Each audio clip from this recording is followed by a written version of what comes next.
वो साल 2018 था जब चेन्नई सुपर किंग 2 साल के बैन के बाद आ रही थी और तब एक खिलाड़ी जिसका नाम अंबाती रायडू है, उसने 16 मैचेस में 602 रन ठोक दिए 150 के स्ट्राइक रेट से और इस टीम को चैंपियन बना दिया।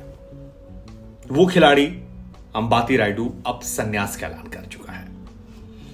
अंबाती रायडू एक ऐसा खिलाड़ी जिसको अगर एक लाइन में डिफाइन करना हो तो आप कह सकते हैं कि ये वो खिलाड़ी है जिसने पानी में रहकर मगरमच्छ से बैर कर ली। अपने एग्रेशन, अपने एटीट्यूड, अपनी लड़ाइयों, अपने फैसलों के चलते शायद इंटरनेशनल क्रिकेट में वो मुकाम वो हासिल नहीं कर पाए जिसके ये हकदार थे या जो इनका टैलेंट डिजर्व करता था। लेकिन उसके बावजूद चाहे आईपीएल हो या इंटरनेशनल क्रिकेट, दोनों जगह इन्होंने अपनी छाप छोड़ी और जिस किसी ने इनको बल्लेबाजी करते हुए देखा उसने कहा यार खिलाड़ी तो बड़ा दमदार है। 203 मैचेस, 4329 रन, 23 बार 50 से ऊपर का स्कोर, 529 चौके छक्के और 5 आईपीएल ट्रॉफी। अंबाती रायडू उन लिमिटेड खिलाड़ियों में से हैं जिन्होंने सीएसके और मुंबई दोनों को रिप्रेजेंट किया और न सिर्फ रिप्रेजेंट किया बल्कि दोनों टीमों से खेलते हुए आईपीएल में वो चैंपियन बने। मुंबई इंडियंस और सीएसके दोनों इनके डीएनए। अंबाती रायडू के ग्रेटनेस को समझना है तो ऐसे समझिए कि हाल फिलहाल में विराट कोहली ने कहा था कि इस आईपीएल में अगर कोई खिलाड़ी सबसे ज्यादा अंडररेटेड है तो वो अंबाती रायडू है। और ये बहुत सच भी है। अंबाती रायडू 2015 का वर्ल्ड कप खेल सकते थे, उन्हें नहीं खिलाया गया। 2019 वर्ल्ड कप तो उन्हें 100% खेलना चाहिए था क्योंकि 2018 में जो उनकी परफॉर्मेंस थी वो आउटस्टैंडिंग थी। विराट कोहली उनकी तारीफ करते नहीं थकते थे, वो बार बार कहते थे कि 4 नंबर का स्पॉट फिक्स हो गया। लेकिन महान सेलेक्टरों ने तब विजय शंकर को सेलेक्ट करते हुए एक लॉजिक दिया था, 3D प्लेयर, 3 डायमेंशनल प्लेयर हमारे पास है। और उसके बाद नतीजा क्या हुआ वो हम सब ने देखा जब वही 4 और 5 नंबर की बल्लेबाजी हमें लेट हुई। अंबाती रायडू कई बार रिटायरमेंट का ऐलान कर चुके हैं, लेकिन उन्हें कहानी पर जाए उससे पहले उस पोस्ट को बताते हैं जो अंबाती रायडू ने पोस्ट किया। अंबाती ने लिखा कि 2 महान टीमें सीएसके और एमआई के लिए 204 मैचेस मैंने खेले, 14 सीजन मैंने खेले और 11 प्लेऑफ मैंने खेला, 8 फाइनल खेला जिसमें 5 बार ट्रॉफी मैं जीता हूं और संभवतः यह भी जीत सकता हूं। शानदार कहानी रही है, लेकिन मैंने यह फैसला किया है कि मैं फाइनल मैच में अब रिटायरमेंट का ऐलान करने वाला हूं। मैंने इस गेम को, इस टूर्नामेंट को बहुत बहुत ज्यादा एंजॉय किया है। खुशनसीब हूं मैं कि इन 2 टीमों के लिए खेला। और आखिर में उन्होंने लिखा कि नो यू टर्न, क्योंकि अंबाती रायडू के बारे में कहा जाता है वो कई बार रिटायरमेंट लेकर वापस लौट चुके हैं और 1-2 बार नहीं, कई बार ऐसा कर चुके हैं, तो ये भी उनके लिए दिलचस्प था। इसलिए हर्षा भोगले ने एक बार कहा था कि अंबाती रायडू वो खिलाड़ी हैं जो टीम के प्लेयर है, मतलब आप उन्हें कहीं भी खिला सकते हैं, कुछ भी करवा लीजिए। आप उनसे कहिए विकेट कीपिंग करोगे, वो कहीं कर लेंगे जी। ओपनिंग करोगे, कर लेंगे। 2 नंबर पे खेलोगे, कर लेंगे। 4 नंबर खेलेंगे, 6 नंबर खेल लेंगे जी। और वो उनके आंकड़ों में नजर आता है। अगर आप सीएसके को लेकर ही देख ले तो उन्होंने ओपनिंग भी की है, तकरीबन 430 रन बनाए हैं जो ओपन करते बनाए हैं। नंबर 3 पर 238 रन बनाए हैं। 4 नंबर पर उनका बेस्ट निकला है सीएसके के लिए 742 रन और 5 और उसके नीचे 502 रन बनाए हैं। इस सीजन उन्हें बहुत ज्यादा बल्लेबाजी करने का मौका नहीं मिला, लेकिन छोटे छोटे कैमियो जो हैं वो उन्होंने दिखाए हैं। और सीएसके जिसे डैडीज टीम कहा जाने लगा था वो अब धीरे धीरे अपने प्लेयर्स को लूज कर रहे हैं। हालांकि धोनी की भी तारीफ करनी होगी, चाहे पिछले सीजन में वॉटसन को रखना हो, लगातार बैक किया, परफॉर्म करे गए। रायडू हो, उनको इस सीजन में फ्लॉप होने के वजह लगातार बैक किया, लगातार करते। तो बहुत ही खूबसूरत जर्नी नहीं है और केवल 2 टीमों के लिए उन्होंने खेला है जो आईपीएल इतिहास की सर्वश्रेष्ठ टीम है। तो एक बार अंबाती के लिए तालियां भी होनी चाहिए। अब बात करते हैं इनकी कहानी को लेकर, इनके बैकग्राउंड को लेकर। अंबाती रायडू ने टीम इंडिया के लिए 55 वनडे और 6 T20 मैचेस खेले हैं। और जिस घटना का हमने जिक्र पहले भी किया कि 2019 वर्ल्ड कप में वो प्रबल दावेदार थे, बहुत अच्छी फॉर्म में खेल रहे थे, लेकिन चयनकर्ताओं की बेवकूफी की वजह से तब रायडू को एक झटका लगा और मध्यम क्रम में रायडू का सिलेक्शन पक्का होने के बावजूद जब उनका नाम शामिल नहीं हुआ तो रायडू बहुत खफा हो गए, बगावती तेवर अख्तियार कर लिया। नाराजगी इतनी ज्यादा हो गई कि उन्होंने चयनकर्ताओं पर, बीसीसीआई पर अपनी भड़ास निकाल दी, कई सारे ट्वीट किए।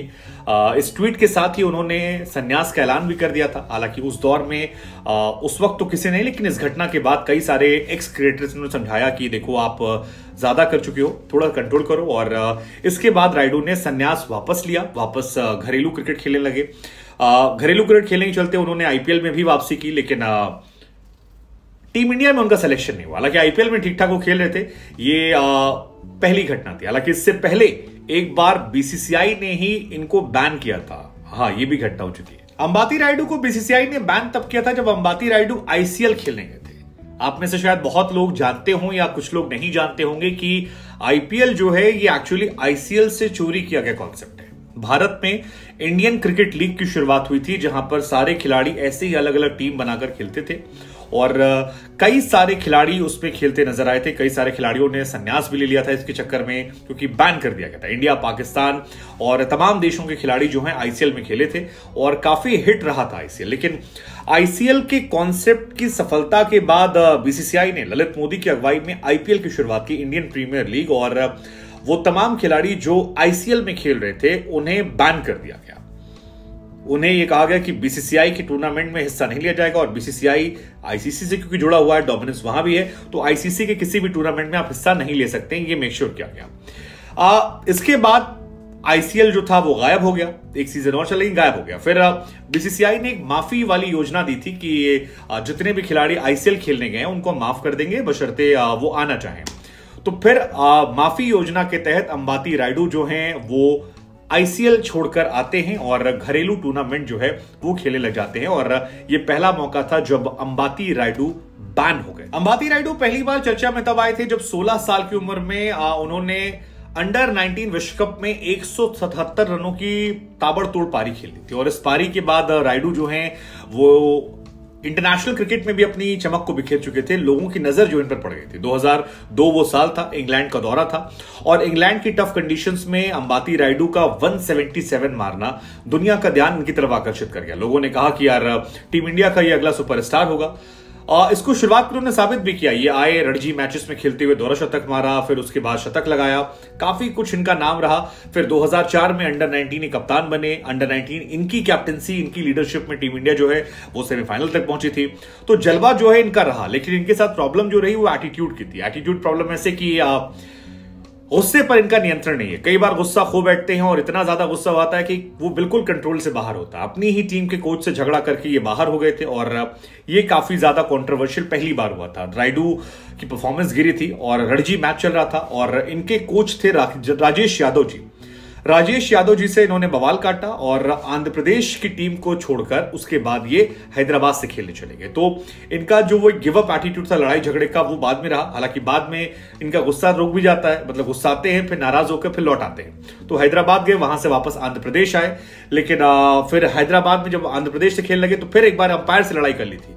तो लड़ाई झगड़ा कंट्रोवर्सी, मसलन हैदराबाद से खेलते हुए अंपायर से लड़ाई की। एक लड़ाई इनकी काफी वायरल होती है हरभजन सिंह के साथ। हरभजन सिंह ने एक बॉल फेंकी, उस पर शॉट गया, ये दौड़ते दौड़ते गए, बॉल नहीं पकड़ पाए, हरभजन ने इशारा किया और ये हरभजन की तरफ लड़ने हुए चले आए। तो और काफी ज्यादा वो भी जो था घटनाक्रम चर्चा के केंद्र में आया था कि यार इतना ज्यादा गुस्सा कैसे। हालांकि हरभजन की उसमें गलती थी लेकिन ना दोनों ने काफी ज्यादा एग्रेशन दिखा दिया था और रायडू का भी अपने गुस्से पर बिल्कुल कंट्रोल नहीं है, बिल्कुल कंट्रोल नहीं है। और उसका खामियाजा कई बार वो भुगते हैं, जैसे कोच से लड़ाई, टीम छोड़ना, अंपायर से लड़ाई करना, हरभजन से लड़ाई करना, आईसीएल वाले विवाद पर ट्वीट, उस टाइम विवाद का लगा देना, 2019 में निकाले जाने के बाद ट्वीट करके बीसीसीआई को टारगेट पर ले लेना। तो कहते नहीं कि जिस पानी में रह रहे हैं उसी में ही मगरमच्छ से बैर कर लिया, बीसीसीआई से पंगे ले लिए सीधे सीधे। लेकिन बल्लेबाजी से ये रन बनाते रहे और हमेशा बल्ला इनका चलता रहा। मुंबई इंडियंस के लिए खेलना शुरू किया तो 2010 में 356 रन बनाए थे, काफी हिट हुए थे। फिर 2011 में मुंबई इंडियंस के लिए 395 रन ठोक दिए। मुंबई को कई मौकों पर जीत दिलाई थी और विकेट कीपिंग तक मुंबई के लिए की। और इसी वजह से हम कह रहे हैं कि रायडू एक ऐसे खिलाड़ी जो टीम के प्लेयर है। आप ओपन करवा लीजिए, आप 3 number, 4 number, 5 number, 6 number wicket keeping करवा लीजिए, मैच आपको जिता के देते हैं। डेडिकेशन पूरा है। साल 2018 में ये चेन्नई में जुड़े थे और तब से चैंपियन खिलाड़ी के रूप में यहां खेल रहे थे। तो हमारी तरफ से अंबाती रायडू को बेस्ट विशेस, आपको आपके नए जीवन के लिए शुभकामनाएं हैं। जैसा आपने कहा, let's hope no U turn this time. Best of luck Ambati Rayudu.